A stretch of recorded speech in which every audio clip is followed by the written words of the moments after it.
सनातन धर्म की दिव्य परंपरा में ब्रह्मा की रचना से प्रारंभ होकर समय की धारा में मनवंतर, युग और वंशों की श्रृंखलाएं चली हैं। आज हम जिस कथा का श्रवण करने जा रहे हैं वह है वैवस्वत मनु के वंशजों का वर्णन, जो ब्रह्मा पुराण की दिव्य गाथाओं में से एक अत्यंत पवित्र और ज्ञानवर्धक अध्याय है। वैवस्वत मनु, जो सूर्यदेव विवस्वान के पुत्र और इस कल्प के सप्तम मनु माने जाते हैं, उनके वंशजों ने ही इस पृथ्वी पर धर्म, राज्य और संस्कृति की नींव रखी। इस कथा में हम जानेंगे इला की रहस्यमयी उत्पत्ति, सुद्युम्न का परिवर्तन, पुरूरवा और रैवत जैसे महान राजाओं का चरित्र और कुवलाश्व का धुंधु राक्षस से युद्ध। आइए इस अध्याय के माध्यम से चलते हैं उन दिव्य वंशों की ओर जिनके रक्त में वेदों का तेज और धर्म का प्रकाश प्रवाहित होता था। श्रद्धा से सुने और आत्मा से अनुभव करें ब्रह्मा पुराण की इस अमर गाथा को। लोमहर्षण जी कहते हैं, वैवस्वत मनु के 9 पुत्र उन्हीं के समान हुए। उनके नाम इस प्रकार हैं: इक्ष्वाकु, नाभाग, धृष्ट, शर्याति, नरिष्यंत, प्रांशु, अरिष्ट, करुष तथा पृषद। एक समय की बात है, प्रजापति मनु पुत्र की इच्छा से मैत्रावरुण याग कर रहे थे। उस समय तक उन्हें कोई पुत्र नहीं हुआ था। उस यज्ञ में मनु ने मित्रावरुण के अंश की आहुति डाली। उसमें से दिव्य वस्त्र एवं दिव्य आभूषणों से विभूषित दिव्य रूप वाली इला नाम की कन्या उत्पन्न हुई। महाराज मनु ने उसे इला कहकर संबोधित किया और कहा, कल्याणी, तुम मेरे पास आओ। तब इला ने पुत्र की इच्छा रखने वाले प्रजापति मनु से यह धर्मयुक्त वचन कहा, महाराज, मैं मित्रावरुण के अंश से उत्पन्न हुई हूँ। आठ पहले उन्हीं के पास जाऊंगी। आप मेरे धर्म में बाधा न डालिए। यूं कहकर वह सुंदरी कन्या मित्रावरुण के समीप गई और हाथ जोड़कर बोली, भगवन, मैं आप दोनों के अंश से उत्पन्न हुई हूँ। आप लोगों की किस आज्ञा का पालन करूं? मनु ने मुझे अपने पास बुलाया है। मित्रावरुण बोले, सुंदरी, तुम्हारे इस धर्म, विनय, इंद्रिय संयम और सत्य से हम लोग प्रसन्न हैं। महाभागे, तुम हम दोनों की कन्या के रूप में प्रसिद्ध होगी तथा तुम ही मनु के वंश का विस्तार करने वाला पुत्र हो जाओगी। उस समय तीनों लोकों में सुद्युम्न के नाम से तुम्हारी ख्याति होगी। यह सुनकर वह पिता के समीप से लौट पड़ी। मार्ग में उसकी बुध से भेंट हो गई। बुध ने उसे मैथुन के लिए आमंत्रित किया। उनके वीर्य से उसने पुरूरवा को जन्म दिया। तत्पश्चात वह सुद्युम्न के रूप में परिणत हो गई।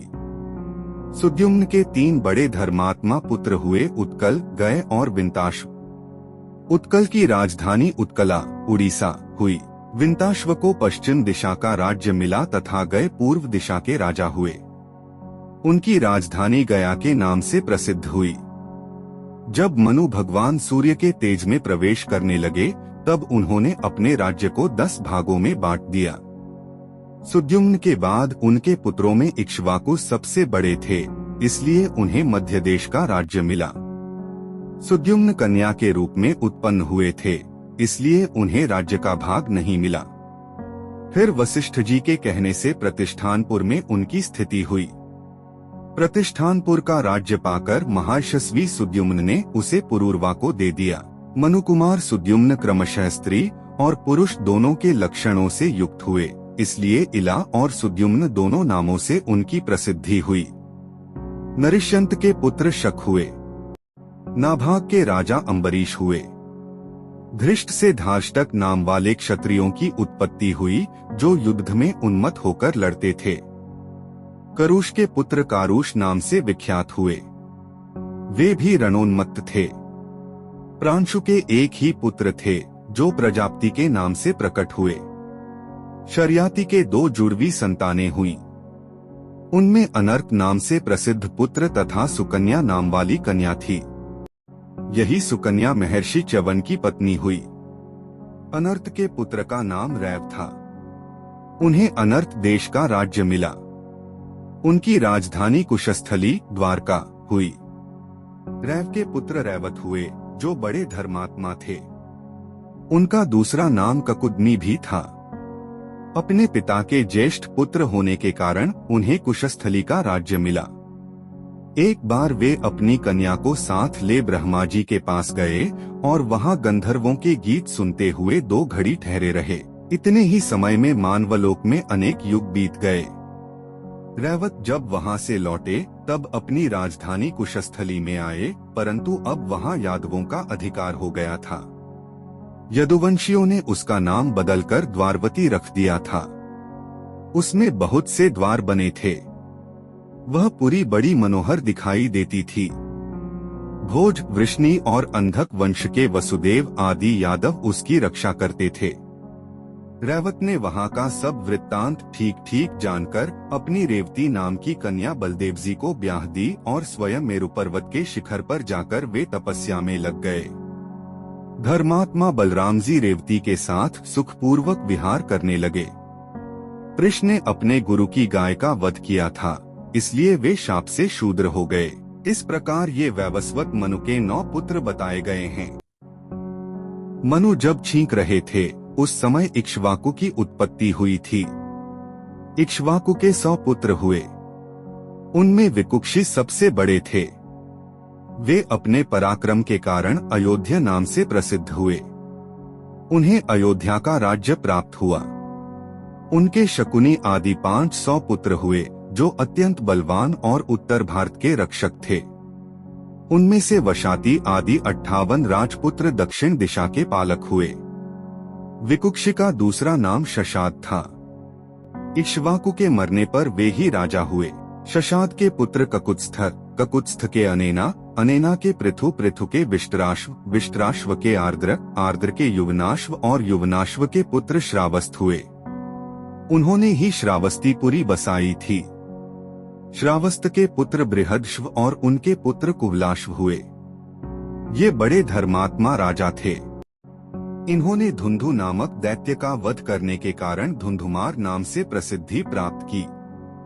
मुनि बोले, महाप्राज्ञ सूत जी, हम धुंधुवध का वृत्तांत ठीक ठीक सुनना चाहते हैं, जिससे कुवलाश्व का नाम धुंधुमार हो गया। लोमहर्षण जी ने कहा, कुवलाश्व के 100 पुत्र थे। वे सभी अच्छे धनुर्धर, विद्याओं में प्रवीण, बलवान और दुर्धर्ष थे। सबकी धर्म में निष्ठा थी। सभी यज्ञकर्ता तथा प्रचुर दक्षिणा देने वाले थे। राजा बृहदश्व ने कुवलाश्व को राजपद पर अभिषिक्त किया और स्वयं वन में तपस्या करने के लिए जाने लगे। उन्हें जाते देख ब्रह्मर्षि उत्तंक ने रोका और इस प्रकार कहा, राजन, आपका कर्तव्य है प्रजा की रक्षा, आप वही कीजिए। मेरे आश्रम के समीप मधु नामक राक्षस का पुत्र महान असुर धुंधु रहता है। वह संपूर्ण लोकों का संहार करने के लिए कठोर तपस्या करता और बालू के भीतर सोता है। वर्ष भर में एक बार वह बड़े जोर से सांस छोड़ता है। उस समय वहां की पृथ्वी डोलने लगती है। उसके श्वास की हवा से बड़े जोर की धूल उड़ती है और सूर्य का मार्ग ढक लेती है। लगातार 7 दिनों तक भूकंप होता रहता है। इसलिए अब मैं अपने उस आश्रम में रह नहीं सकता। आप समस्त लोगों के हित की इच्छा से उस विशालकाय दैत्य को मार डालिए। उसके मारे जाने पर सब सुखी हो जाएंगे। बृहदश्व बोले, भगवन, मैंने तो अब अस्त्र शस्त्रों का त्याग कर दिया। यह मेरा पुत्र है। यही धुंधु दैत्य का वध करेगा। राजर्षि बृहदश्व अपने पुत्र कुवलाश्व को धुंधु के वध की आज्ञा दे स्वयं पर्वत के समीप चले गए। कुवलाश्व अपने सब पुत्रों को साथ ले धुंधु को मारने चले। साथ में महर्षि उत्तंक भी थे। उत्तंक के अनुरोध से संपूर्ण लोकों का हित करने के लिए साक्षात भगवान विष्णु ने कुवलाश्व के शरीर में अपना तेज प्रविष्ट किया।